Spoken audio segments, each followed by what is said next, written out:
If you spend a lot of time thinking about what specific things you want your students to accomplish, you've written very specific and measurable SLOs, there's a couple really critical things you need to do in order to make sure that everything is going to work well together. The first thing is that your course is part of a bigger department program in many cases, and you want to make sure that your course SLOs line up and align with your department goals. Then you can look at your actual course itself and make sure that you're going to be designing assessments, projects, tests, whatever those assessments look like to measure the SLOs. Make sure that you actually are testing the things that you wanted to actually teach your students. That's the second level of alignment. And lastly, you really need to make sure that you actually teach the things that you want your students to accomplish. You want to make sure that your instructional activities align well with the SLOs.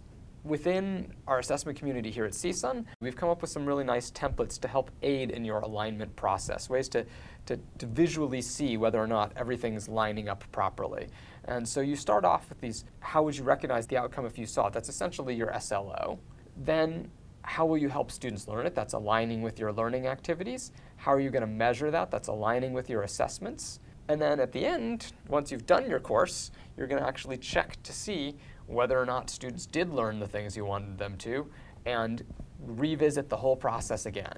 Another template, same idea, where we start off with our assessment instrument. This is how we're actually going to measure things. Then we go next to what activities are we going to have for our students that's going to help them get to that thing. And then lastly here is our SLO. The course learning outcomes is just the SLO. So essentially designing things here all on one line for one SLO, making sure everything matches up. So you might be wondering, what are my program's SLOs? I need to align with them. And the easiest place to find the official version of those is actually on the CSUN assessment website. You can go there, and right on the left side, there's a little option that will take you to SLOs for every program and every department here on campus, and try and make sure that your course helps accomplish those.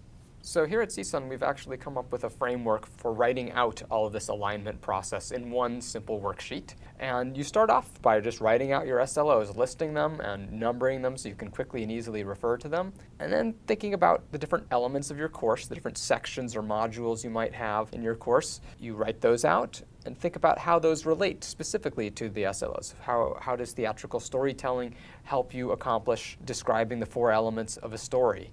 If you've taught this class before in a traditional setting, you can just sort of write out about what activities aligned with that SLO in the past. And as you're modifying this course to make it a hybrid course or an online course, what sort of new resources and activities will help accomplish that same thing in this new environment, in this new setting? Lined up all in the same row here next is what assessments you're going to do. How are you going to check to make sure that the SLO is actually achieved and that those learning activities and learning opportunities actually helped achieve it? And at the end, we have an extra column that maybe is the first example of something where we have to do a little bit differently in a technology-assisted course. We need to start thinking about how is technology going to play a role in this whole process of learning outcomes, delivery, and assessment. So all in one row, the whole process from SLOs to learning opportunities to assessment.